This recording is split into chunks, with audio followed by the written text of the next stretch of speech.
en tout cas de nous rejoindre ce soir encore pour participer à cette autre édition du Ben Act Show organisée par Polaris Asso. Vous le savez très bien, aujourd'hui, l'actualité est dominée largement par les élections en Côte d'Ivoire. On sort à peine de la présidentielle et nous sommes aussitôt rentrés donc dans les législatives qui vont se tenir le 27 décembre prochain. Et à l'occasion de ces différentes élections, il y a toujours une thématique qui refait surface, c'est la question de la violence. La violence lors des élections, la violence lors des actions politiques qui sont menées par les partis politiques, la violence même dans le discours, parce que la violence, elle n'est plus que physique, elle est aussi verbale. La violence, elle est aussi psychologique, avec ce qu'on peut lire sur la toile et les effets que ça peut créer en chacune et en chacun d'entre nous. Violence politique, victimes ou complices, les jeunes face à leurs responsabilités, pour discuter justement autour de cette thématique ô combien importante. Nous avons euh, trois grandes matières grises, trois jeunes de référence, trois jeunes de grand talent qui ont accepté donc de faire honneur à Polaris Association pour partager leurs différentes expériences dans l'engagement politique, sans violence, bien entendu, avec tous ces jeunes qui participent ce soir à ce Ben Night Show. Le premier, c'est Mohamed Nour Djarasouba. Il est auteur, il est essayiste, consultant en communication politique et spécialiste des stratégies électorales. Mohamed Nour, bonsoir. Bonsoir Alassane, bonsoir à tous et à toutes également. Merci en tout cas d'avoir accepté donc notre Bonsoir aux invitation. panélistes, bonsoir à Naomi, bonsoir au président Diabaté aussi. Très bien. Et puis, Ibrahima Diabaté, voilà, qui lui est le président du Conseil national des jeunes de Côte d'Ivoire, lauréat du prix national d'excellence jeunesse 2020. Il est expert en paix et gouvernance. Bonsoir, Monsieur le Président.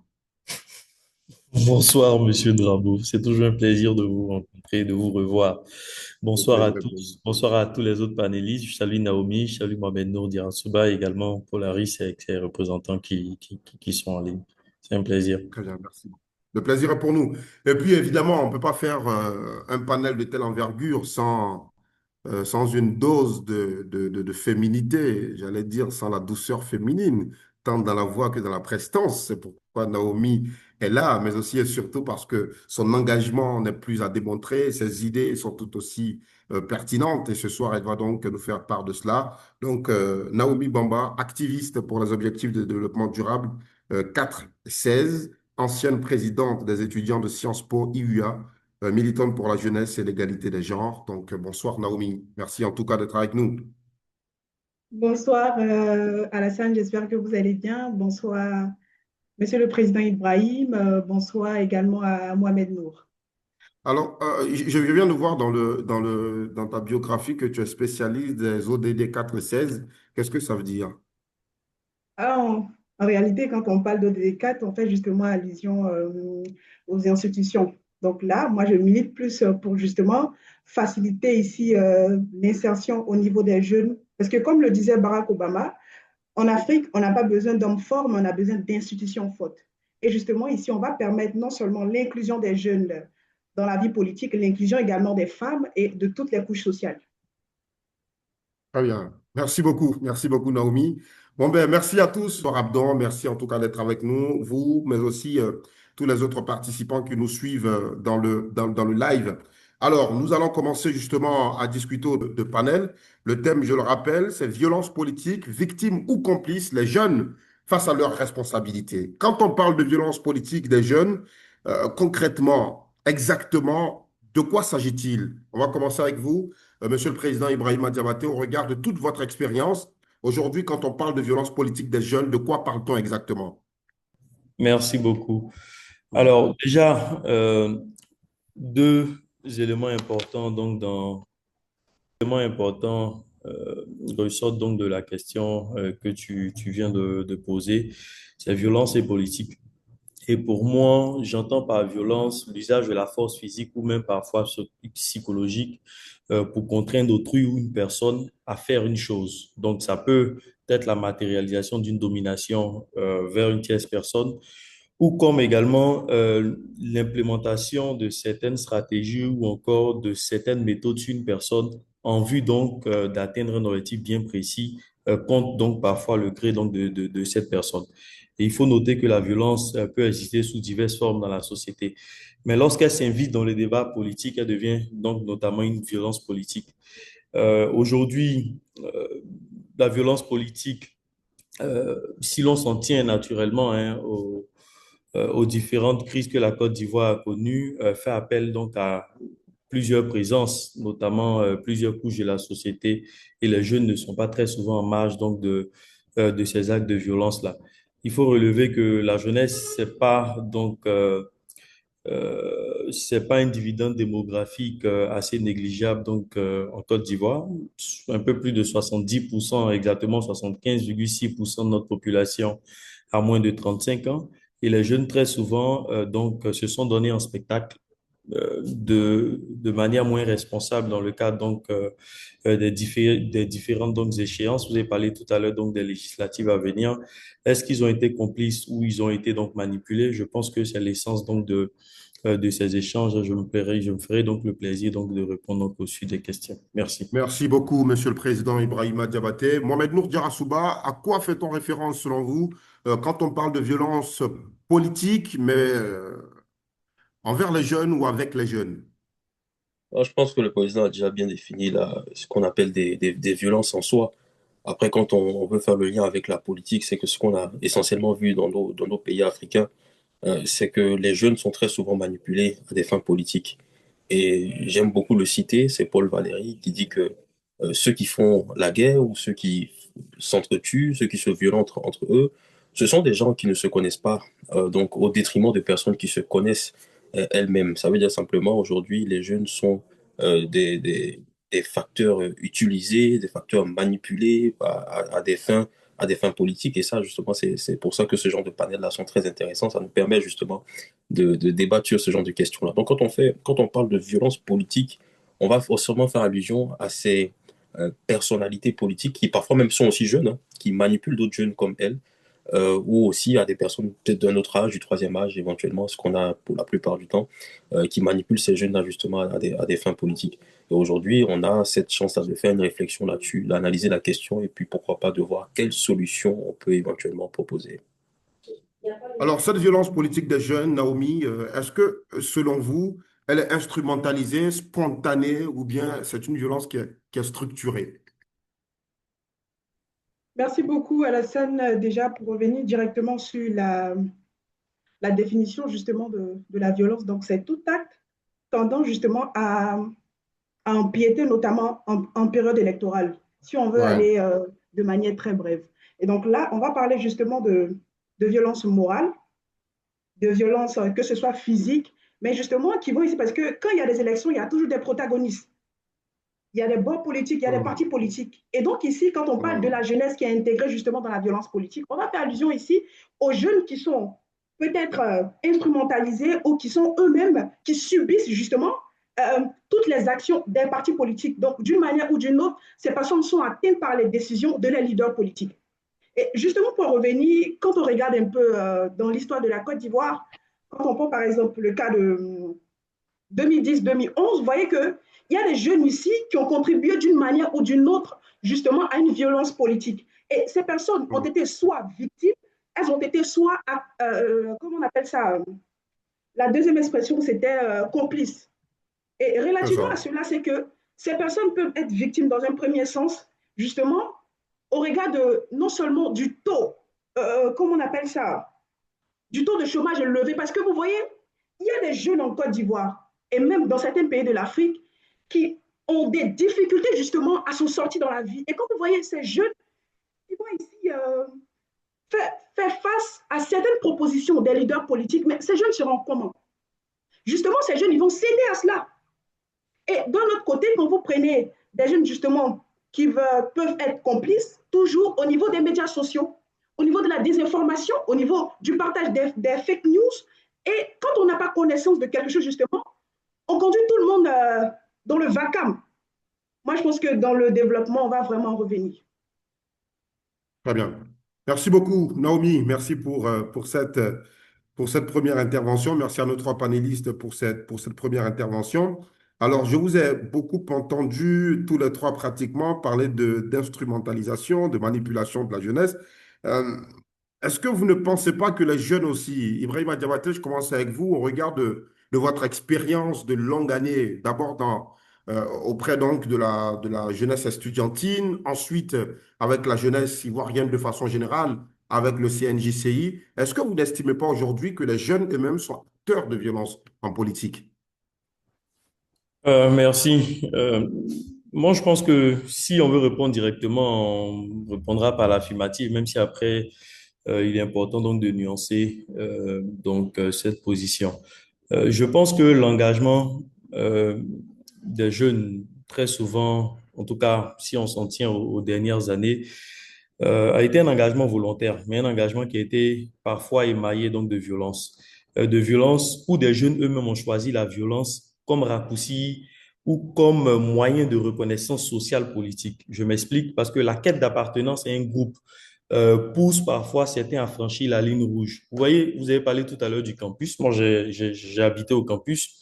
Parfois, des personnes qui n'arrivaient même pas, des personnes, des jeunes qui n'arrivaient même pas à s'exprimer devant un groupe donc de trois personnes, dès qu'ils ont une petite responsabilité, sous l'effet donc du groupe, sous l'effet donc et sous l'influence donc du groupe, ils se mettent donc à tenir des propos assez virulents, des propos assez fâcheux, des propos qui énervent et des propos qui tentent donc à créer toute belligérance. Et je pense également, si je veux aller donc dans le sens donc de la question, c'est que parallèlement donc à l'esprit donc d'équipe où chacun a envie donc de montrer qu'il est le plus fort parce que malheureusement ces dernières années l'environnement étudiantin n'a pas été trop souvent ce qu'on souhaitait. Certains d'entre eux utilisent le clavier dangereusement. Aujourd'hui, les claviers ont plus de force même que certaines balles. Quand vous prenez par exemple la crise que nous avons connue en 2020, ou à Dabou, par exemple, il n'a fallu que d'un seul post sur Internet pour que un jeune donc appelle donc des jeunes à Djougou en leur disant faites attention les Djiboulas, donc c'est-à-dire les peuples du Nord qui sont donc avec nous ici à Dabou, s'apprêtent à aller nous attaquer et que de l'autre côté également, ils puissent instrumentaliser l'autre groupe en disant mais attention les Adjoukou sont en train de se mobiliser pour venir vous attaquer.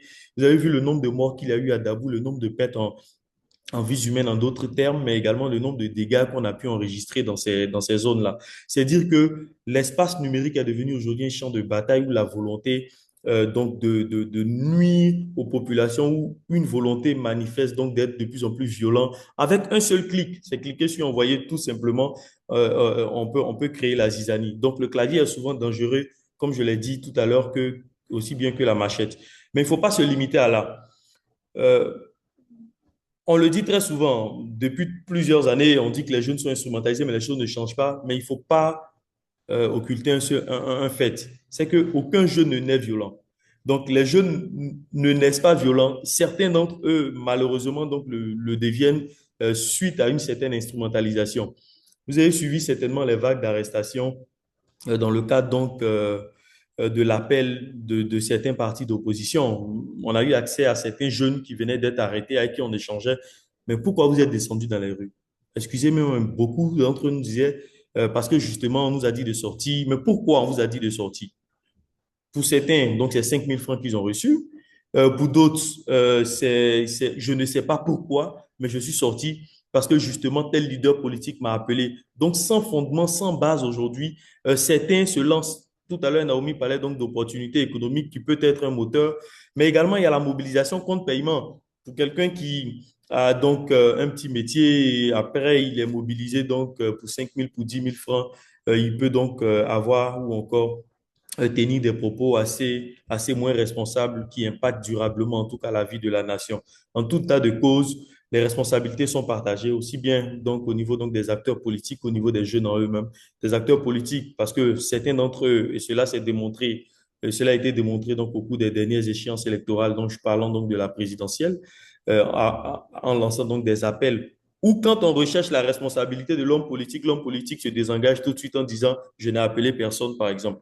Donc, c'est dire qu'il y a une instrumentalisation qui ne dit pas son nom, mais également une responsabilité du jeune même qui a aujourd'hui donc d'exister. Moi, j'ai participé à une émission télévisée, donc en marge de l'élection, où je parlais donc des avancées, donc de la politique gouvernementale en faveur des jeunes. Et après, mais je vous dis que la vidéo a été complètement sortie de son contexte. Un jeune le prend en disant, par exemple, que, écoutez, donc ce monsieur est en train de parler, il dit aux gens, tous ceux qui ont quitté le pays, là, faut pas qu'ils rentrent, hein, parce que quand la Côte d'Ivoire va se calmer, tous ceux qui vont rentrer, on les prend, on les met en prison. Avec un commentaire tout en bas, mais une vidéo sortie carrément de son contexte. Et ce jeune-là, naturellement, il est félicité par un groupe, il a plus de likes, il a plus de vues. Donc, il y a aussi une volonté d'exister, donc des jeunes qui fait malheureusement que certains d'entre eux n'ont pas forcément la bonne attitude. Merci. Bien. Merci beaucoup, Ibrahima Diabaté. Mohamed Nour Djarasouba, même question. Est-ce que les jeunes sont toujours nécessairement manipulés ou bien vous estimez qu'eux-mêmes sont acteurs de violence? Ce serait la seule façon pour eux, en tout cas, de voir leurs revendications aboutir. Oui, il y a deux points de vue. Le premier point de vue, je dirais que il faut le dire, c'est que quand même les jeunes sont d'abord des victimes. Des victimes, d'abord victimes d'un système politique auquel on appartient. Pourquoi je parle de victimes? C'est que d'abord, il faut voir qu'on est, Naomi l'a dit, le président se l'a rappelé, nous sommes des victimes économiques. Des victimes économiques, pourquoi? Parce que vous avez des gens qui sont victimes de chômage, qui n'ont peut-être pas certains moyens financiers aujourd'hui. Donc, quand on vient et qu'on leur donne un billet de 5 000 francs ou de 10 000 francs, ils décident directement de se transformer en bouclier humain, de se dire, bah, je vais aller sur le front, je vais me battre pour une soi-disant liberté ou pour un soi-disant combat qu'ils ne maîtrisent pas. Et deuxièmement, je dirais qu'on est aussi victime de ce que j'appelle le manque d'éducation civique. C'est qu'on ne nous a pas assez expliqué le rôle des institutions, on ne nous a pas assez expliqué les valeurs républicaines qu'il faut aujourd'hui. Quand je parle de valeurs républicaines, c'est qu'aujourd'hui, par exemple, en Côte d'Ivoire, on a eu ce problème-là. Lorsque le Conseil constitutionnel va, par exemple, trancher sur une décision, on a tendance à contester cela. Mais vous verrez que dans certaines grandes démocraties, ce n'est pas forcément le cas parce que justement, on a compris que le rôle des institutions, on les respecte et tout ça, c'est ce qu'on appelle l'éducation civique. Aux États-Unis, on a quand même contesté Oui, l'élection de Joe Biden, hein, jusqu'à oui, attaquer le Capitole. C'est une oui. des plus grandes démocraties au monde. Je dis ça en passant. Je savais que vous allez prendre cet exemple-là, mais je veux dire, c'est pour ça que je dis il y a des exceptions dans toute chose. Après, mais il y a une certaine éducation civique qui a permis justement de ramener les choses au calme, si je peux dire ça ainsi. Dans d'autres pays, quand on conteste, ça finit autrement généralement. Mais là-bas, il y a eu quand même un certain calme qui a eu lieu. Mais troisième chose, c'est qu'on est aussi victime de ce que je vais appeler la désinformation. Je crois que c'est le président qui disait tout à l'heure, quand on prend le clavier, c'est un danger. Aujourd'hui, n'importe qui prend son ordinateur, et surtout, c'est beaucoup plus facile quand on est à l'étranger, hein, de prendre son ordinateur, de dire, allez, attaquez là-bas, allez faire ceci, allez faire cela. Mais on incite les gens à y aller parce que justement, ils sont victimes justement de toute cette désinformation-là. Et c'est ce qu'on a pu voir pendant ces dernières élections même de 2025, lorsque par exemple des autorités préfectorales disent les marches sont interdites, mais ceux qui appelaient essentiellement aux marches, c'était des gens qui n'étaient pas en Côte d'Ivoire, ce sont des gens qui étaient à l'extérieur. Donc vous voyez qu'on rentre aussi dans ce cadre-là avec les réseaux sociaux qui parfois sont des outils assez intéressants, mais qui sont aussi des dangers. Et un autre point en termes de victimisation, je dirais qu'on est victime du système politique, on est victime de nos leaders politiques. Victime pourquoi? Je reprends ce que je disais tout à l'heure, et c'est d'ailleurs même l'ancien Premier ministre Ahmed Bakayoko Paix à son âme qui disait, quand on fait nos arrangements, on ne vous appelle jamais. Et quand on a besoin de vous pour aller sur le terrain, on vous utilise. Pardon. C'est important de le comprendre. Ça veut dire que justement, on est utilisé pour faire des combats sur le terrain. Mais on n'est jamais appelé aux tables des négociations. Et c'est pour ça que je dis justement que nous sommes des victimes du système politique. Et ça, beaucoup de politiciens l'utilisent aujourd'hui pour pouvoir manipuler ces jeunes-là. Et l'autre deuxième partie que je voulais dire, c'est que on est aussi victime, on n'est pas des victimes là, on est plutôt des complices. Complices du système. Je ne sais pas si c'était Naomi qui l'avait dit, mais quand on nous arrête généralement, je dis nous parce que je suis jeune aussi, hein, quand on nous arrête généralement, on dit ah bah non, moi je ne suis pas vraiment dans la politique, c'est parce que mon leader m'a dit de venir sur le terrain, je suis venu marcher, etc. Donc voyez-vous on rentre dans la danse et après on se désengage. C'est pour ça que parfois, moi, je parle vraiment du réel engagement en politique en Afrique. C'est qu'on ne nous a pas réellement appris ce que c'est que l'engagement politique. L'engagement politique, ce n'est pas simplement aller dire bah, je vote, etc., mais c'est aussi partager des valeurs politiques, qu'on soit de droite, des idéaux de gauche, des idéaux de droite, etc.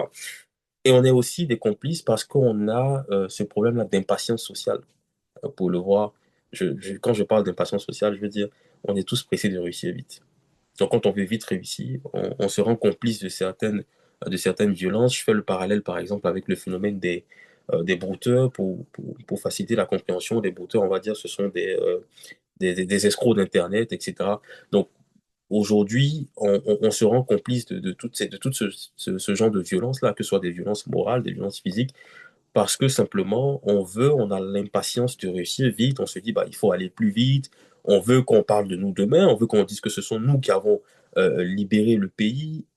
On, on a du mal parfois à reconnaître, je veux dire par exemple en Côte d'Ivoire, sans donner de nom de parti politique, ou sans donner bon, j'ai déjà parlé de la Côte d'Ivoire, mais quand je parle de manque de courage civique, c'est que vous allez voir quand il y a par exemple des manifestations, des choses qui ne sont pas autorisées en Côte d'Ivoire, on se rend complice parce qu'on a peur de dénoncer.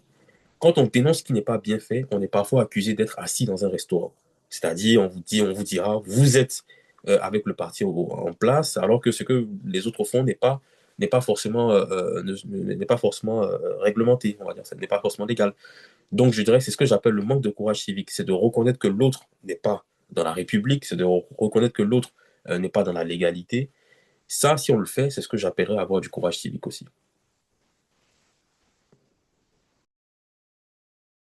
Merci beaucoup, Mohamed Nour Souba, pour ces premières impressions. Naomi Bamba, alors, la même question, hein, les jeunes sont-ils toujours manipulés? Est-ce qu'eux-mêmes ne sont pas toujours aussi acteurs de violence? Alassane, moi, je pense que les jeunes, quand même, ont une place ambivalente hein, en période électorale. Tantôt, on peut être justement victime, tantôt, on peut être complice.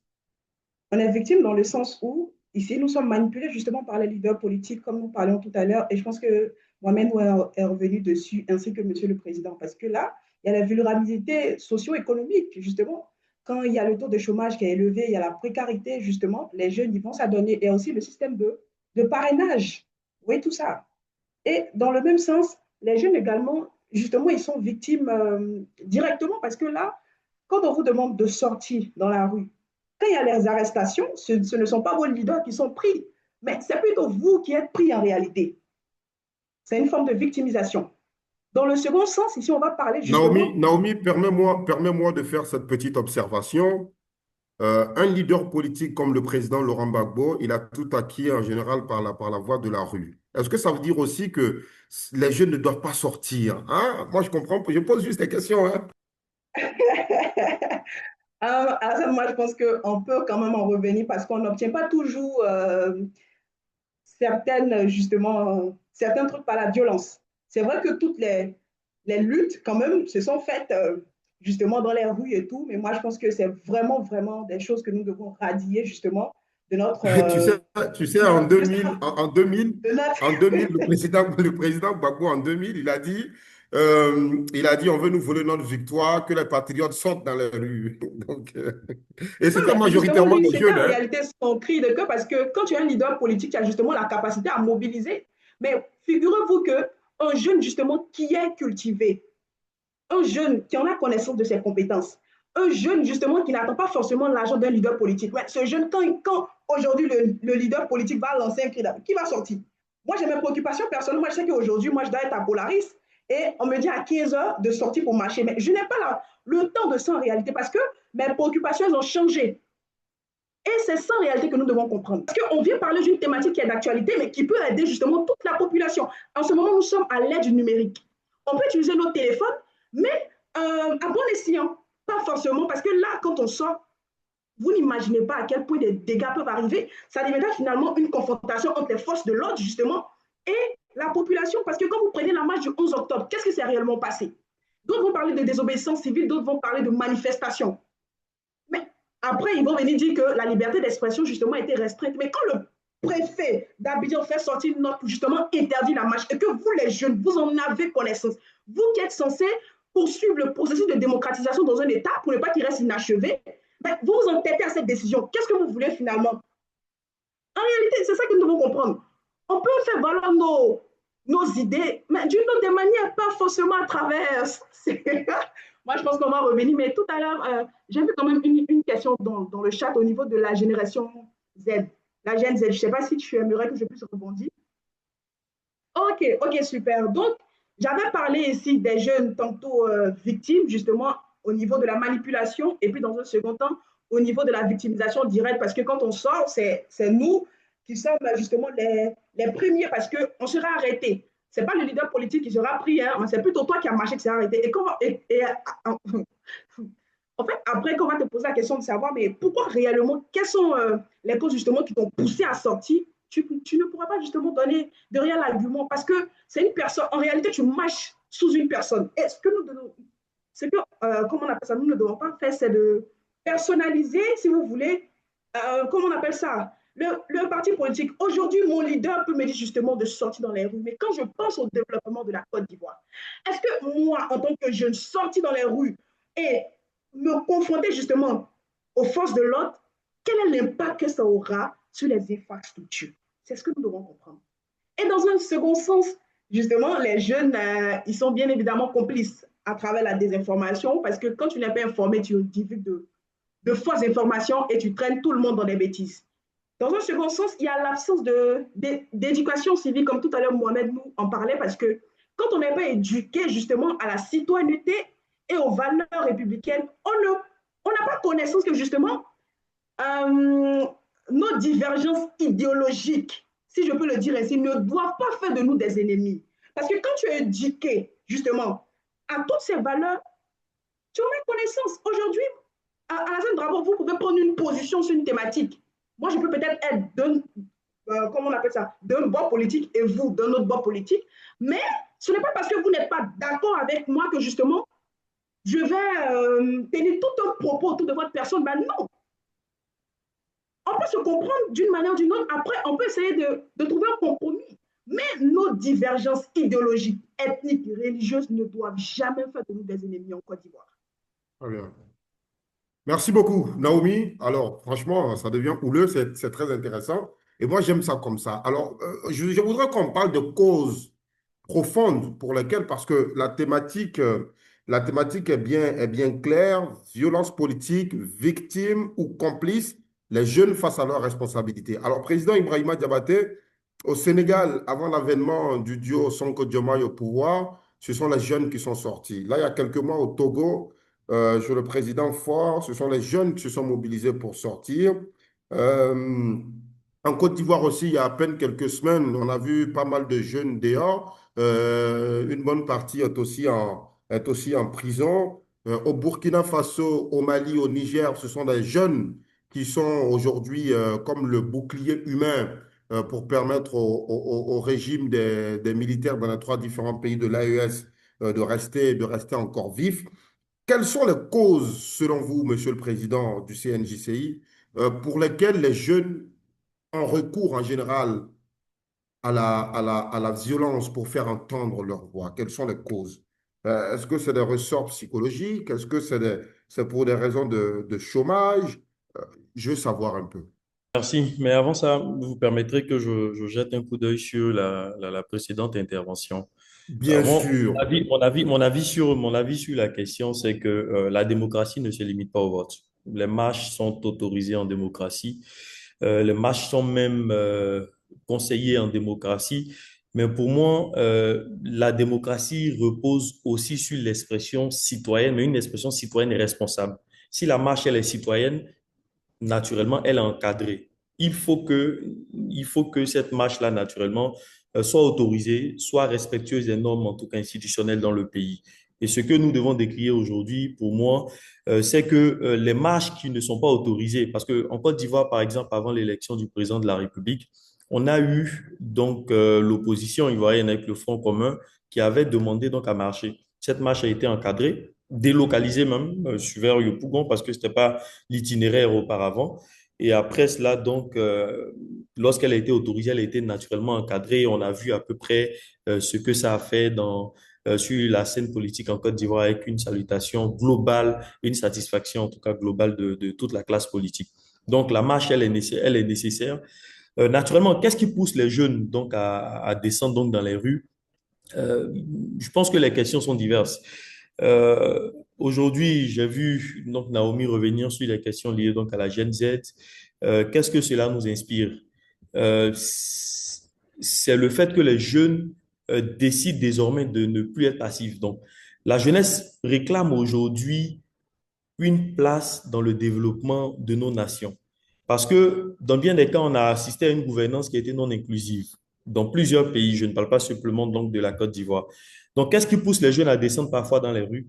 C'est le fait que certains se disent la politique, les actions, les politiques publiques ou l'action gouvernementale est faite peut-être pour moi, mais sans moi. Alors que Gandhi le disait, ce qui est fait pour moi sans moi est fait contre moi.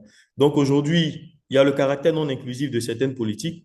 Il y a l'impression de savoir que il y a l'impression donc dans l'imaginaire populaire qui relève euh, certaines questions comme quoi les dirigeants travaillent pour eux, mais ne travaillent pas simplement pour la population. Et puis après aussi, si vous avez vu au Sénégal, certains jeunes par milliers descendent donc dans les rues, c'est parce qu'ils avaient l'impression donc de ce que la politique et les institutions de la République s'entremêlaient par endroits, notamment pour eux, donc des candidatures qui étaient invalidées au, au gré donc ou encore en faveur donc de certains acteurs politiques. Donc plusieurs raisons pêle-mêle la non-inclusion, la gouvernance qui n'est pas au goût donc de ces populations, parce que les réalités d'aujourd'hui ne sont plus les mêmes qu'il y a 15, 20 ou 35 ans en arrière. Et également un autre élément, vous avez parlé tout à l'heure du chômage. Oui, les populations sont de plus en plus importantes. Aujourd'hui, en Afrique, on parle de plus du milliard. En Côte d'Ivoire, je disais que les moins de 35 ans sont 75,5% de la population. Quand vous prenez aujourd'hui 29 millions d'habitants, en d'autres termes, c'est 22 millions sur les 29 millions qui ont moins de 35 ans. Donc, ils arrivent sur le marché de l'emploi avec donc des aspirations qui sont différentes de celles que nous avons connues auparavant. Entre 2011, non, en 2007 et 2011, il y a l'AFD qui faisait état de ce que 400 000 personnes, non, 200 000 personnes arrivaient sur le marché de l'emploi sans qualification. Donc, quand vous prenez une dizaine d'années plus tard, vous allez voir que c'est des personnes qui arrivent, qui ont été diplômés, mais au regard de ce que les formations reçues ne sont pas et ne concordaient pas avec donc les besoins réels donc du marché de l'emploi, ces jeunes-là peuvent se sentir exclus, frustrés et également donc soit en proie donc parfois à de nombreuses questions qui peuvent les conduire donc à la violence. Donc les jeunes descendent oui dans les rues, cela est démocratique, mais il faut que cela soit autorisé donc selon les normes ou encore les tests en vigueur. Merci. Mais Nour Djarasouba, justement, sur la question sur les causes profondes, on s'interroge quels sont les déterminants sociaux qui poussent les jeunes à user de violence en politique. Mm. Avant d'y arriver, j'ai vu une intervention dans le chat de Tierno Silla qui disait que sortie, oui, mais il faut que ce soit utile. Et moi, je suis totalement d'accord, on l'a si bien dit. La marche, c'est aussi un acte de démocratie. La démocratie, d'ailleurs, elle est faite pour s'exprimer dans les rues.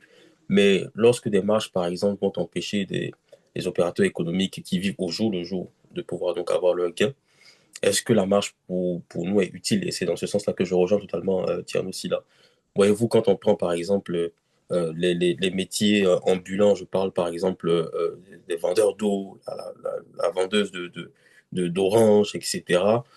Quand il y a des marches, ce sont des gens dont le chiffre d'affaires donc, et bien évidemment le revenu, les bénéfices vont baisser. Donc à la fin de la journée, ceux-là même qui s'en sortent avec 1000 francs ou 2000 francs par jour en termes de bénéfices ne les auront pas. Et donc c'est toute une famille, ce sont des enfants qui auront peut-être leur assiette qui sera moins pleine que d'habitude ou qui sera carrément vide.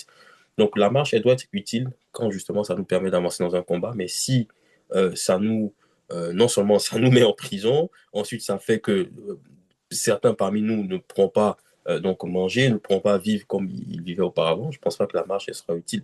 Donc quand une révolution qu'on fait ou quand un combat qu'on veut mener dégrade notre situation, pour moi le combat il n'a pas lieu d'être. Donc il faut trouver un autre moyen de pouvoir faire des marches pacifiques, autorisées, qui n'enfreignent pas justement au bon vivre de tout le monde. Maintenant, pour revenir sur la question des causes, bon, je sais que jusqu'en 2000, je n'ai pas les statistiques actualisées, mais je sais que jusqu'en 2023, on disait qu'en Afrique de l'Ouest, le chômage touchait beaucoup les jeunes. On avait environ 60% des jeunes qui étaient touchés par le chômage. Après, il faudra que je vérifie les statistiques.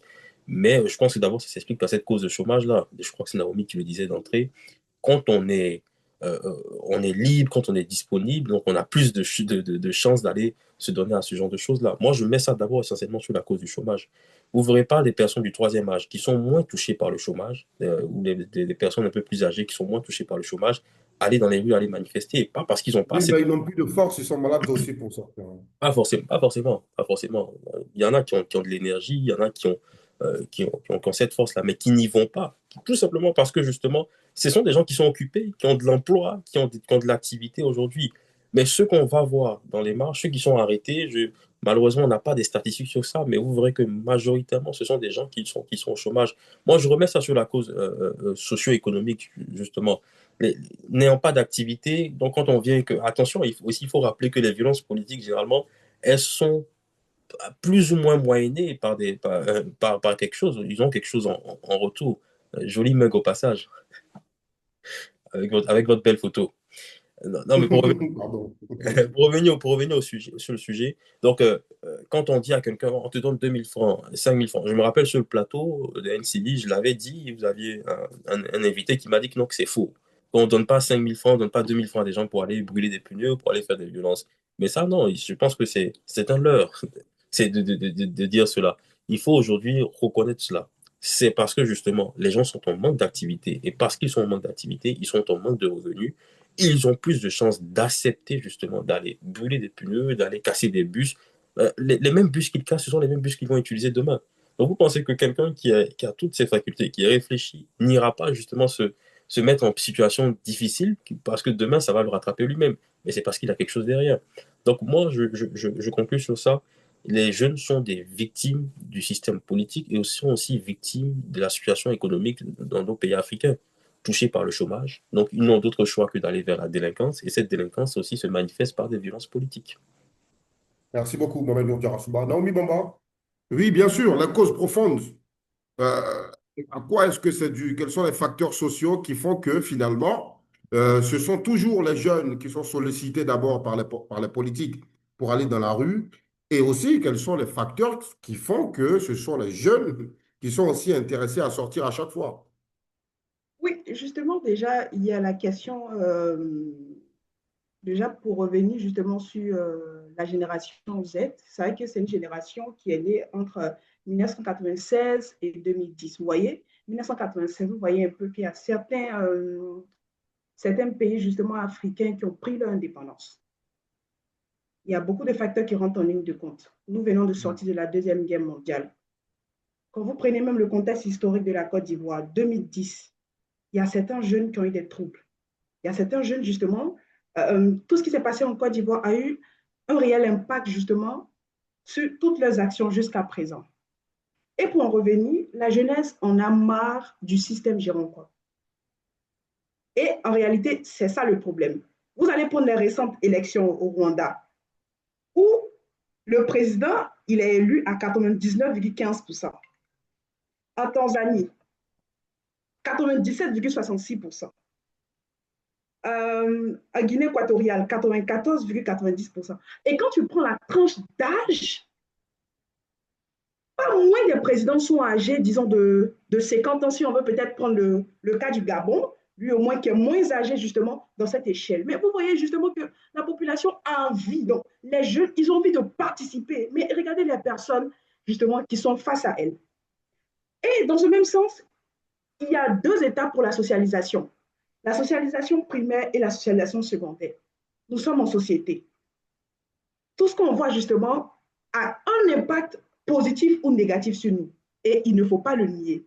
Donc quand tu vois aujourd'hui que certains jeunes veulent prendre des initiatives, certains jeunes ont la possibilité peut-être de poser leur candidature, mais qui regardent en face, ce sont des personnes qui ne peuvent pas en réalité ouvrir les portes. Mais ça pose justement des problèmes au niveau de la jeunesse parce qu'ils ont envie de bouleverser. Eux, ils veulent participer à la vie politique. Mais ce n'est pas interdit. Il n'y a pas de souci. Le pacte international relatif aux droits civils et politiques vous donne la compétence. Quand on vient ici au niveau interne, il y a la Constitution qui vous donne la compétence. Il y a également certaines normes justement qui vous donnent la possibilité de participer. Mais est-ce que vous en avez justement la pleine compétence? Et pour revenir à l'idée de la marche, il n'y a pas de souci. Les manifestations pacifiques, justement, les manifestations pacifiques sont autorisées. Mais après, il faut voir, vous marchez pourquoi en réalité? Et quel est le process en réalité que vous utilisez? Est-ce que vous respectez les normes? C'est ça, parce qu'on n'est pas justement, nous sommes dans un état de droit. L'état de droit est l'un des principes fondamentaux de la démocratie. On ne peut pas se lever comme ça aujourd'hui pour marcher, mais vous n'avez pas compétence. Un président qui a été au pouvoir pendant plus de 5 années, qui a construit des routes, qui a tout fait, et vous vous levez aujourd'hui justement, vous venez mener des actions qui vont bouleverser toutes des activités en 5 ans, en une seule journée. Il y Naomi, a des questions vraiment à se poser. Alassane, permets-moi juste d'interrompre Naomi. Là, si je... Non, non, non, Vas-y. non, non, laissons Naomi aller. Vas-y. Donc, moi, je pense que vraiment, il y a tout ça en réalité qui doit rentrer en ligne de compte et la marche, de manière générale, elle est encadrée.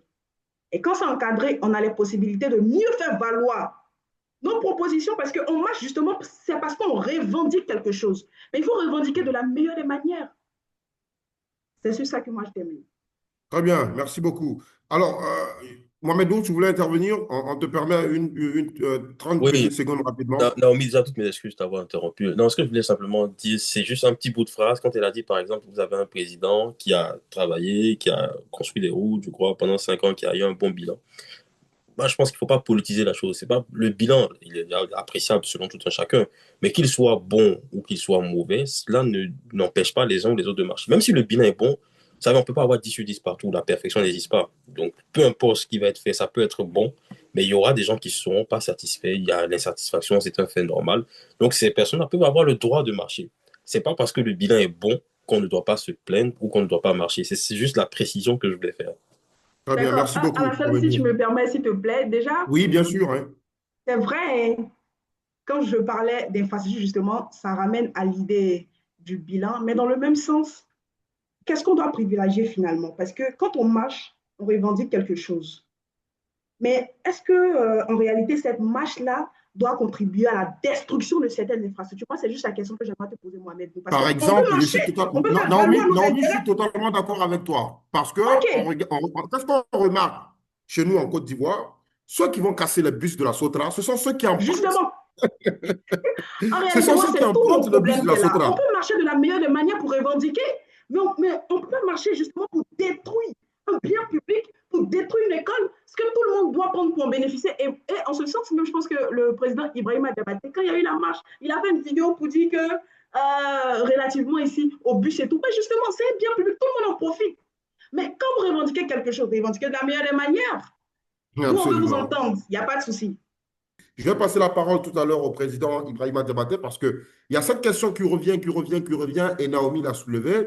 Elle a parlé de l'âge très avancé des présidents, notamment dans la sous-région ouest africaine, que ce soit la Côte d'Ivoire ou certaines autres nations où il y a eu des élections ces dernières années, ou même au-delà de la sous-région ouest africaine, on a vu Paul Biya, qui est le chef d'État en exercice le plus vieux au monde et qui gouverne depuis 43 ans.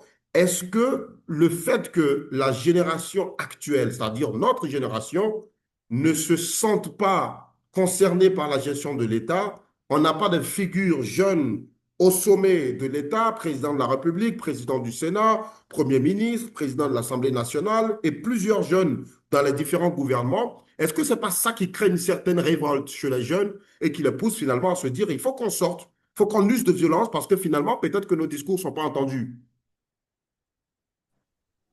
Merci beaucoup. Euh, Moi, je ne suis pas de ceux qui pensent que il faut forcément des jeunes à des postes de responsabilité. Mon avis sur la question, c'est qu'il faut la personne méritante là où il faut.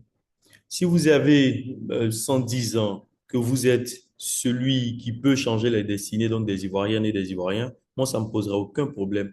Si vous avez 60 ans et que c'est vous qui êtes le plus compétent, c'est vous qui êtes le plus capable ou encore le plus susceptible de changer les choses, d'apporter une réponse assez concrète au chômage des jeunes, d'assurer une sécurité de nos biens, mais également des différentes personnes qui vivent sur le territoire national. Parce qu'en fin de compte, si nous sommes aujourd'hui réunis en ligne et que la connexion n'est pas coupée et qu'on n'a pas de restrictions sur Internet et qu'on ne se parle donc par le truchement des réseaux sociaux, c'est parce que justement il y a une certaine stabilité. Donc moi, pour moi, la compétence ne doit pas être liée donc à l'âge. Si vous avez 40 ans, si vous avez 35 ans et que vous êtes le plus compétent, naturellement, vous devez être à même et que vous devez être à même donc à occuper un poste. Moi, j'ai aucun problème.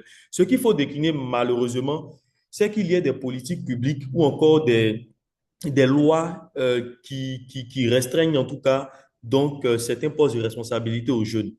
Dernièrement, nous avons lancé les consultations nationales de la jeunesse tout au long du mois de juillet. Donc, on a fait juillet jusqu'à août et les conclusions ont été présentées au Premier ministre chef du gouvernement dans le cadre de l'élaboration donc, du PND 26-30 qui est en cours d'élaboration, mais également dans le cadre du programme jeunesse du gouvernement 2026-2030. Ce qu'on a relevé, par exemple, c'est que pour être sénateur, il faut avoir au minimum 35 ans en Côte d'Ivoire. Alors que est jeune toute personne âgée de 15 à 35 ans selon la charte africaine de la jeunesse. Pour être député, il faut pour 24 ans, il n'y a pas de problème. Mais alors que pour être sénateur, alors que même que le député, il a préséance sur le sénateur en Côte d'Ivoire, sauf erreur de ma part, pour être sénateur, il faut avoir au minimum 35 ans. Donc pour nous, par exemple, il a lieu d'ajuster, il a lieu donc de conformer les choses et permettre. Je vais prendre un exemple très rapidement. Dans la localité de Dabakala, mon vice-président, qui est délégué CNJCI de Dabakala, qui a été président de la jeunesse communale de Dabakala, a fait acte de candidature aux élections municipales en 2023. Quand il va candidat, il va avec ses maigres moyens. Parce que depuis toujours et depuis longtemps, il est avec les populations, assister les personnes ou encore les femmes qui sont en difficulté lorsqu'elles sont en couche, par exemple, apporter un certain encadrement aux jeunes qui, eux, veulent se former, avoir un système de mentorat dans les écoles primaires, apporter dans la mesure de ses possibilités des aides ou encore un appui social. Quand il va candidat, alors qu'il est de la majorité présidentielle, il sort parce qu'il n'a pas été retenu et il estime que son dossier a été donc été mis à l'écart parce qu'il n'a pas de bon mentor au sein de sa formation politique. Il remporte le scrutin avec 100 voix d'intervalle. Et lorsqu'il remporte le scrutin, il y a une contestation au niveau du Conseil d'État qui annule les élections. Mais quand on reprend, il passe de 100 voix d'écart à 500 voix d'écart et aujourd'hui, il est maire de la commune de Dabakala. Grande a été ma surprise lorsque je vois récemment qu'il a été coopté par le parti politique au pouvoir pour dire attention, alors qu'il n'a même pas fait acte de candidature, pour dire il faut que tu sois le suppléant des membres du gouvernement, c'est-à-dire le ministre en charge donc, de l'économie numérique de Côte d'Ivoire. C'est parce qu'Adama Koulibaly a prouvé qu'il était compétent. Et la compétence en politique, c'est quoi? C'est la maîtrise des réalités d'abord, mais également c'est la base sociologique. On ne peut pas se lancer en politique et estimer qu'on doit nous voter parce que justement, on est jeune. Non, ça ne se fait pas. Il n'y a pas de cadeau malheureusement en politique. Pour moi, en tout cas, il faut faire la place J'ai aux applaudi dans jeunes. le chat, je vais applaudir ici pour que ça soit plus vite. Pour moi, pour moi, l'âge devient un problème dans la mesure où il y a des lois qui, en tout cas, restreignent en tout cas l'engagement politique des jeunes. Dès lors que il n'y a pas de loi qui vienne restreindre en tout cas notre épanouissement, tant sur le plan économique, social et politique, il faut laisser à chacun les mêmes chances et puis, en tout cas, il revient donc aux populations de décider. Sinon, pour finir sur ce point, j'étais donc invité dernièrement à un déjeuner au niveau de l'ambassade du Canada et je voyais donc cette question qui revenait sur la table. Et on prenait exemple sur certains pays de la sous-région. Mais je disais dans l'un des pays là, il y a un chef d'État qui a pris le pouvoir à l'âge de 34 ans, mais il est jeune.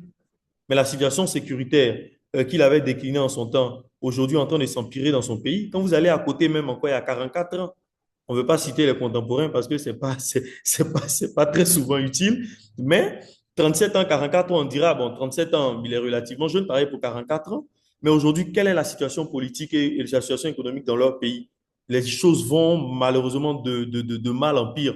Quand vous regardez par exemple un pays limitrophe à la Côte d'Ivoire, le Conseil national des jeunes, les conseils nationaux des jeunesses, qui ont été donc une décision des chefs d'État et de gouvernement depuis 1999 au sommet de Moncton, donc au Canada, qui ont été largement salués, qui ont été implémentés dans tous les États. Pas plus tard que la semaine dernière, le Conseil national des jeunes a été donc suspendu dans ce pays. Il a été dissous en Conseil des ministres. Est-ce une avancée démocratique? Je ne pense pas. Donc pour moi, c'est une preuve de ce que l'âge ne dépend pas et l'âge n'est pas lié donc à la compétence. Pour finir, il faut les compétents là où il faut. Merci. Merci beaucoup, Monsieur le Président. J'ai vu dans le chat certains qui s'en offusquent, hein. Mais ce qu'ils ne savent pas, d'où cette intervention est très pertinente, selon moi, pour dire que c'est la compétence qui doit primer, c'est que nous-mêmes qui sommes jeunes là, souvent pour avoir certaines opportunités, on nous taxe d'être trop jeunes. Et pourtant, nous avons la compétence. Donc, si on se réfère simplement à la compétence et qu'on ne regarde pas l'âge, on aura certaines positions et on va les mériter. Donc, moi, je suis d'accord. Faut voir ça dans les, faut voir ça dans les deux sens. Autant un doyen peut gouverner, un jeune aussi peut gouverner. Mais tout dépend de la compétence de chacun. Alors, Mohamed Nour sur cette question précise, qu'est-ce que vous dites? Non, mais quand on regarde dans l'histoire, il est clair que les jeunes ont été très souvent au cœur du changement. Pas très loin de la Côte d'Ivoire. Regardez des Nkrumah. Il avait moins de 40 ans quand il prenait le Ghana, je crois. Mandela, quand il s'engageait en Afrique du Sud, moins de 40 ans également. Plus loin, partait à Singapour, les Lee Kuan Yew, c'était moins de 40 ans. Même aux États-Unis, Thomas Jefferson, quand il écrivait la Constitution, c'était moins de 40 ans. Pourquoi je rappelle tous ces âges-là? C'est pour dire que les jeunes ont beaucoup été aussi au centre du changement dans le monde. Euh, Après, effectivement, on ne peut pas aujourd'hui dire que parce qu'on est jeune, on est forcément compétent. Ça, c'est un fait. Peu importe l'âge, on peut avoir les compétences. Mais dans nos pays africains, il y a un fait qui est là aujourd'hui, c'est le fait que genre, dans la culture en elle-même, vous l'avez si bien dit, quand on est jeune, on arrive à nous dire, ah, mais tu es jeune, tu n'es pas encore prêt. Ça, c'est culturel. C'est culturel et ça, on le retrouve beaucoup dans les pays africains, d'Afrique subsaharienne, même d'Afrique centrale. Moi, je partage pas cela, parce que j'estime que on est jeune, on a certaines compétences, on a une certaine énergie, une certaine fougue qu'on peut mettre à disposition de nos pays. Donc, parfois, quand on ambitionne certaines choses, on nous dira, vous êtes trop jeune, vous n'êtes pas encore prêt, mais prêt par rapport à quoi? Quels sont les standards? Quel est le baromètre d'être prêt? On ne nous l'a jamais dit. Est-ce que c'est l'âge? Euh, c'est pas peut-être correct de le dire comme ça, mais on a parfois des doyens, comme vous dites, d'un certain âge, mais qui ont parfois des comportements d'un âge un peu plus bas, on va dire ça comme ça. Mais c'est juste la façade. On voit quelqu'un qui est plus âgé, on estime qu'il est plus responsable. Mais la responsabilité, elle est dans l'attitude. Elle n'est pas dans l'âge. L'âge n'est qu'un chiffre. Et aujourd'hui, qu'est-ce que nous, on peut faire? Bah, je pense que c'est en train de bouger un peu quand on a certains jeunes qui essaient aujourd'hui, dans leur domaine respectif, qui essaient d'être les plus excellents. Ça ouvre les yeux, les gens se disent, ah, mais ces petits-là, finalement, ils ne sont pas aussi mauvais que cela. Mais parfois aussi, nous, les jeunes, nous sommes ternis par certains actes que nous-mêmes nous posons, hein, il faut le dire, qui font que finalement d'autres se disent, ah, mais les jeunes ne sont pas encore prêts, les jeunes sont en train de valoriser la médiocrité. Donc, c'est culturel, c'est culturel. Quand on fait le comparatif avec des pays européens où on a, je prends la France, le président Macron avait 39 ans quand il était élu, Gabriel Attal, Premier ministre, à 31 ou 32 ans, Le Cornu, là encore à moins de 40 ans, Premier ministre. Ouais, on regarde pas l'âge, ce sont les compétences et ce sont des pays qui ont de grands défis, qui traversent de grandes crises, mais qui n'ont pas réfléchi avant de nommer des jeunes à ces positions-là. Maintenant, nous, ce qu'on dit aujourd'hui, il ne faut pas qu'on dise, ah ben, on a nommé des jeunes à telle position simplement pour qu'on dise, ah oui, les jeunes ont des places dans le pays. Bah, le but n'est pas de créer un gouvernement ou des dirigeants de façade, de dire que ce sont des jeunes qui sont là. Même ceux qui accompagnent les dirigeants actuels, ceux qui accompagnent les ministres actuels peuvent être des jeunes, à savoir des conseillers ou des collaborateurs, des chargés d'études, etc. Ce qu'on voit un peu plus dans certains ministères en Côte d'Ivoire. Pour revenir sur le cas, par exemple, le président parlait du Conseil national de jeunesse, les conseils nationaux pardon, de jeunesse. Justement, ça s'inscrit aussi dans la logique de dire que les jeunes veulent aussi apporter leur touche à l'édifice. Ils sont consultés, ils font des rapports, ils disent, bah, voilà ce qui se passe, voilà nos réalités. Donc, je pense que c'est en train de changer. Je vois dans le chat qu'on a M. Boris Mondeka qui a dit que l'âge est un problème, tu es vieux, tu quittes calmement. Je partage pas ça forcément. On peut avoir 85 ans et puis toujours avoir de l'énergie. On peut avoir 90 ans et avoir de l'énergie, avoir les mêmes compétences. Après, c'est sûr qu'on associe généralement la jeunesse avec innovation, avec modernité. Et qui parle d'innovation parle de nouveau souffle pardon, qui est insulfé dans la direction. Mais je pense que ce sont des générations qui peuvent se compléter. L'expérience d'une part, l'expérience du terrain d'une part, et d'autre part aussi l'innovation des idées nouvelles qui peuvent être ajoutées. Voilà, c'est ce que je peux dire. Merci beaucoup. Naomi Bamba, Oui, est-ce que la violence s'explique parce que les jeunes estiment qu'ils ne sont pas suffisamment représentés dans les plus hautes instances de nos républiques? mais avant de répondre à la question, j'aimerais justement rebondir sur l'intervention de Mohamed. Tout à l'heure, il a dit que on peut avoir 85 ans et avoir la force toujours justement de participer aux affaires publiques et tout. Mais moi, j'aimerais justement rappeler l'un des principes de la démocratie, qui est le principe de l'alternance, c'est-à-dire on a Par été exemple, là. le président Paul Biya. Justement parce qu'il avait un projet justement pour le Cameroun.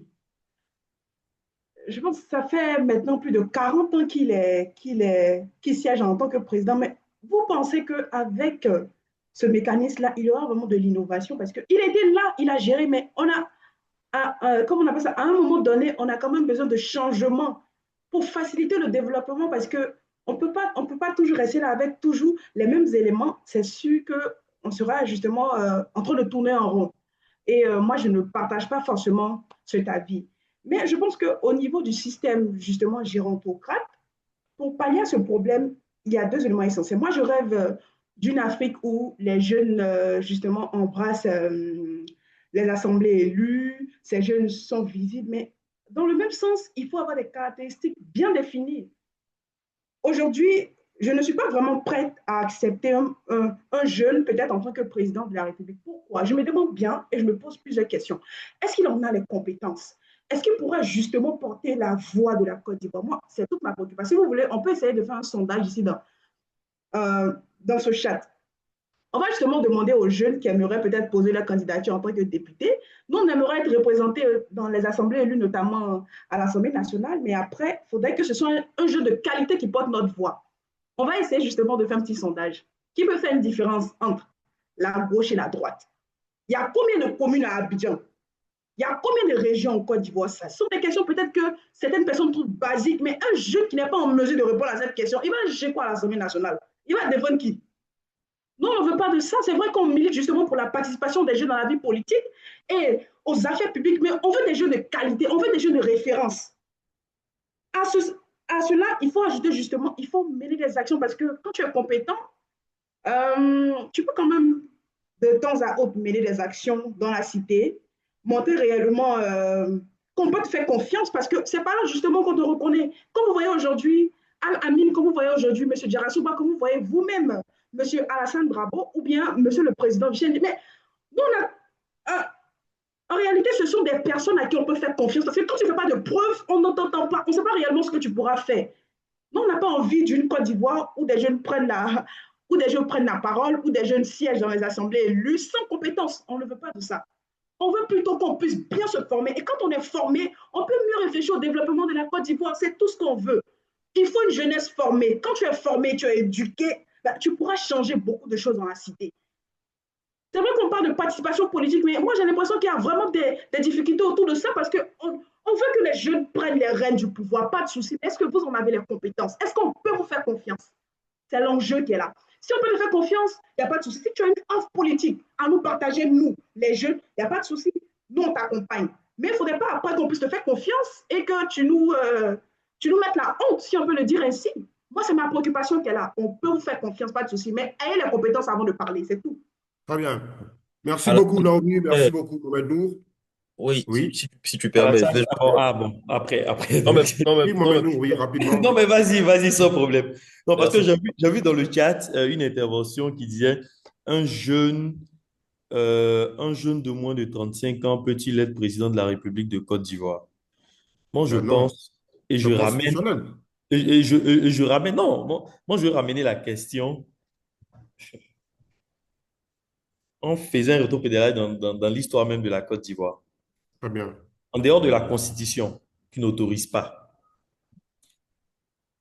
En Côte d'Ivoire, en 1966, Feu Aimé Henri Konan Bédié a été ministre de l'économie et des finances à l'âge de 32 ans. Ça veut dire Ouais. qu'il est ministre de Félix Houphouët-Boigny à l'âge de 32 ans. Monsieur Laura Dona Fologo, il était ministre de l'Information sous le président Houphouët à 30 ans. Jean Konan Banny était ministre de la Justice, puis ministre de la Défense plus tard. Mais il avait 35 ans à peine. C'est dire qu'il y a des ministères clés, il y a des postes, des portefeuilles ministériels assez importants qui ont été confiés à des jeunes, mais qui ont gravi des échelons. Mais ce n'est pas parce qu'ils étaient jeunes que le président Félix Houphouët-Boigny les a désignés pour qu'ils siègent auprès de lui. C'est parce que justement, il voyait en eux des valeurs, des principes et des jeunes compétents. Et c'est ce que je suis en train de dire. Si vous avez 30 ans, que vous avez la base avec vous et que vous avez les compétences, vous avez l'expérience donc de la gestion et que vous êtes capable d'impulser le développement de la Côte d'Ivoire, économique, social, peu importe ce qu'on veut, il n'y a pas de problème. Mais si vous avez 80 ans et que vous avez plus de valeur que ce jeune-là qui a 30 ans, parce que jeunesse ne signifie pas être performant forcément, justement, il ne faudrait pas qu'on vous confie l'avenir d'un pays parce que on foncera tout droit dans le mur. C'est la précision que je voulais apporter tout simplement. Merci beaucoup, merci Président. Mohamed Nour Diarrassouba s'est déplacé, donc on va poursuivre. Alors j'aimerais à Et- présent qu'on non, parle. je suis là. Je veux dire à Naomi. Oui, oui, Mohamed, rapidement, en une minute, tu voulais Non, mais faire une précision? elle a parlé d'alternance, que oui, il faut qu'il y ait des jeunes pour l'alternance. Mais c'est pas parce qu'on est vieux qu'on parle pas d'alternance, hein. Joe Biden a été élu à 79 ans, hein. C'était une alternance après Trump. C'est ce que je voulais juste dire. Très bien. Bon, ben, merci beaucoup. Merci pour ces précisions. Alors, on va parler maintenant de solutions parce on tend vers la fin de ce Night Show. Il a parlé de solutions. Selon vous, aujourd'hui, quel modèle de prévention, je vais parler de modèles locaux ou internationaux, hein, peuvent être mis en place pour réduire l'engagement violent des jeunes? On va commencer avec vous, Monsieur le Président. Est-ce que vous avez déjà expérimenté, surtout avec le CNJCI, un modèle qui a porté fruit durant ces dernières échéances électorales en Côte d'Ivoire? Monsieur le Président. Merci. Je pense que depuis le début de ces échanges, on a relevé l'intérêt et l'importance donc de l'éducation civique. Voyez-vous, quand l'Allemagne ressort donc de la Seconde Guerre mondiale, il y a un bilan qui est fait et les autorités, les officiers en son temps se disent attention, qu'est-ce qui a fait qu'un seul individu, c'est-à-dire Hitler, est parvenu donc à nous donc conduire tout ce peuple allemand là donc à la ruine et se sont rendus compte d'un fait, c'est que il n'y avait pas donc d'éducation à la politique. Donc, il faut une éducation civique beaucoup plus renforcée. Et c'est depuis lors que les Allemands ont créé les fondations Friedrich Ebert, Friedrich Naumann, la Konrad, et essayé donc de partager leur expérience à travers le monde en implémentant ces fondations-là donc, dans tous les pays que vous connaissez. Donc, pour moi, le premier élément, c'est le renforcement de l'éducation civique. Pour moi, c'est important. Depuis même les programmes scolaires, mais également à travers des campagnes digitales faire en sorte que le citoyen soit de plus en plus formé. Parce que, voyez-vous, un citoyen qui est formé est difficilement manipulable. Aussi, on a parlé des opportunités économiques. Il faut faire en sorte que les jeunes puissent s'épanouir pleinement sur le plan économique, c'est-à-dire trouver des voies et moyens pour qu'ils aient donc accès donc à des financements. Parce que tout le monde ne peut pas être embauché donc dans la fonction publique. Il y en a aujourd'hui d'autres qui ont d'autres orientations. Et pour moi, l'entrepreneuriat est une voie à ne pas négliger. L'autre élément également, c'est l'encadrement institutionnel. Faire connaître nos lois. Faire savoir aux uns et aux autres, parce que les sanctions sont dissuasives naturellement, que si tu fais 1 + 1 et que ce n'est pas égal à 2 et que c'est contraire à la justice, voilà les sanctions que vous encourez. Malheureusement, les lois et les normes en Côte d'Ivoire ne sont pas véritablement connues. Non seulement par des personnalités politiques, et dernièrement cela a été vérifié à travers les canaux sociaux et autres, mais également par des officiels, mais également par des jeunes qui, eux, n'ont pas forcément vu donc l'intérêt donc ou encore n'ont pas forcément capté ou n'ont pas l'éducation assez nécessaire pour essayer de réagir. Donc pour moi, c'est ça. Il faut institutionnaliser donc l'éducation. Il faut faire comprendre donc aux uns et aux autres que les lois sont pour tout le monde et que les lois ne sont pas à l'endroit d'une frange de la population, mais sont là pour encadrer. Après, vous avez posé une question relative donc au Conseil national des jeunes. C'est les activités que nous avons portées ces dernières années. Je sais qu'au cours des dernières échéances, ce qu'on faisait, c'est qu'avec nos délégués, qui sont des représentants sur le terrain, on appelait donc les candidats cela a été testé donc au niveau donc des échéances municipales et régionales. On appelait les candidats au niveau des régions et donc des communes pour qu'ils viennent échanger avec ces jeunes-là, des leaders de jeunesse de villages, de quartier, puisque c'est eux qui appellent après leurs amis derrière à aller manifester, à aller casser par moment, à aller échanger avec eux sur leur programme. Et on faisait comprendre à ces jeunes-là que, en fin de compte, si vous votez, votez pour le programme. Et si malheureusement l'un d'entre eux vous appelle à descendre dans les rues en présence de ces acteurs politiques-là, cela a été fait à Dabou, vraiment sur toutes les dans tous les départements du pays. Si l'un d'entre vous vous appelle à aller casser, à aller donc vous en prendre aux institutions de la République ou aux personnes qui incarnent ces institutions-là, ne suivez pas. Et ces leaders-là même appelaient les jeunes à dire, si vous sortez, en tout cas, il ne faudrait pas que ce soit pour casser parce que nous tous, on sera en service entre nous. Récemment, donc, au cours de l'élection du président de la République, en relation avec le ministère donc, de la Jeunesse, le ministère de la Solidarité, on a lancé le programme Les Bénévoles pour la paix, où tous les présidents de jeunesse des villages et quartiers avaient été appelés à être donc des acteurs de paix, à faire remonter les informations qui sont susceptibles donc de créer des échauffourées de tension entre nos populations, mais également à faire des remontées d'informations, faisant des propositions par endroits, et même à aller échanger avec des communautés, à se positionner comme des intégrateurs de solutions au sein des communautés. Et pour finir, un dernier point donc, qui était donc confié à ces responsables d'organisations de jeunesse là, c'était de s'engager à travers les canaux sociaux, partager les bonnes informations. Et une fois qu'une information est diffusée partout, revenir là-dessus pour dire que c'est une fake news en essayant donc d'aiguiser un peu la lanterne des uns et des autres. Et pour finir, je termine tout de suite là-dessus. Une initiative qu'on a lancée depuis au moins ces 4 dernières années, c'est le concours Impact Jeune qui récompense donc les meilleures initiatives. Les initiatives en faveur de la paix donc, ne sont pas donc en marge de tout cela. Merci beaucoup. Il faut récompenser aussi les initiatives prises dans les médias, hein, surtout pour lutter contre la désinformation. Naturellement, naturellement, je pense il y a une distinction parce que c'est dans tous les secteurs d'activité et Très bien. pour apporter donc de l'eau au moulin, il faut dire que on a plusieurs secteurs d'activité, donc médias donc sociaux responsables, promotion de la paix, agriculture, développement durable, leadership jeune. Et cette année, par exemple, on a initié un super prix où donc les lauréats des différentes catégories sont mis en confrontation. Et le super prix, c'était un véhicule donc, qui a été remporté par une influenceuse que vous connaissez Très bien. certainement, Ina Debel, donc, qui a eu le véhicule. Donc, voilà. Très bien. Merci beaucoup, Monsieur le Président. C'est très intéressant de savoir que de telles actions, en tout cas, sont menées en Côte d'Ivoire. Quelles sont les solutions aussi que vous proposez pour que cette jeunesse africaine rompt définitivement avec la violence pour aller vers les idées? J'ai beaucoup aimé l'intervention de l'honorable Amitop, c'était vraiment bien. Moi aussi, bizarrement, j'ai noté les mêmes phrases que vous. Oui. D'accord, donc la question justement ramène à la notion ici de responsabilité de la jeunesse. Moi, j'en ai énuméré 3 éléments. Dans un premier temps, il y a la responsabilité individuelle. Quand on parle de responsabilité individuelle, justement, ça ramène à l'esprit critique de la jeunesse, à la formation.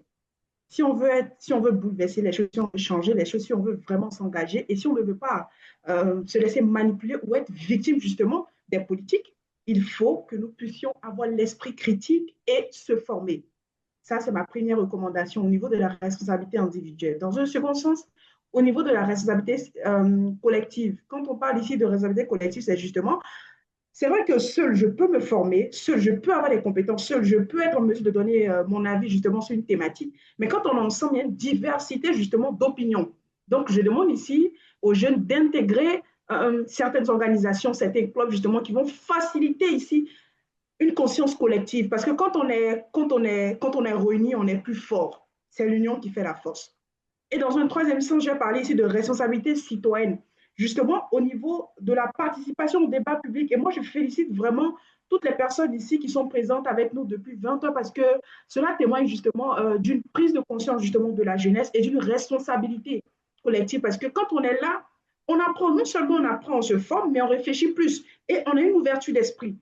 Et pour terminer, je vais parler justement au niveau ici de certains modules de formation notamment au niveau de l'éducation, parce que là, c'est vrai, au primaire, on parle DCM, je ne sais pas si c'est toujours en vigueur au niveau du lycée et tout, mais il faut vraiment renforcer cette éducation-là à tous les niveaux. Moi, ma proposition, c'est de renforcer justement l'éducation à la citoyenneté depuis la classe de CE2 pour permettre une conscience et pour permettre justement à la population naissante de ne pas avoir peur de la chose politique. Parce qu'aujourd'hui, si vous me permettez, mais en réalité, si vous parlez de la politique à un jeune qui est peut-être encore au lycée, il va dire non, moi, mes parents me l'ont interdit. Parce que c'est la socialisation primaire. Il y a des trucs que les parents lui ont dit et tout. Et encore dans la société, il voit que ben, quand on parle de politique, ça fait justement allusion à prison. Qui a envie de faire prison? Moi, j'ai envie de poursuivre mes études demain pour occuper un haut poste. Donc, je ne me mêle pas de ça. Ben non, on doit changer cette donne. On doit vraiment insérer les jeunes dans ce canevas au niveau de l'éducation à la citoyenneté et au niveau de la promotion justement des valeurs de la culture de la paix. Parce que quand ici je parle de promotion des valeurs de la culture de la paix, je parle de tolérance, je parle de solidarité, comme pouvait le dire tout à l'heure Madame Ami Top. En réalité, en politique, nous sommes des adversaires, mais nous ne sommes pas des ennemis. C'est ce que plusieurs personnes n'ont pas compris. Et quand il y a l'inculture politique, quand il n'y a pas de formation justement à la chose politique, on n'est pas en mesure de comprendre ça. ce sont des choses, moi, je pense qui doivent vraiment changer. Donc, j'avais trois propositions au niveau de la responsabilité individuelle venant de nous-mêmes. Responsabilité collective, prendre des initiatives ensemble, participer à ce genre d'activité comme ce que Polaris fait, s'éduquer toujours dans ce sens. Et en troisième lieu, responsabilité citoyenne, permettre l'insertion de certains modules au niveau, depuis la classe de CE2, s'éduquer vraiment à la chose politique. Merci beaucoup.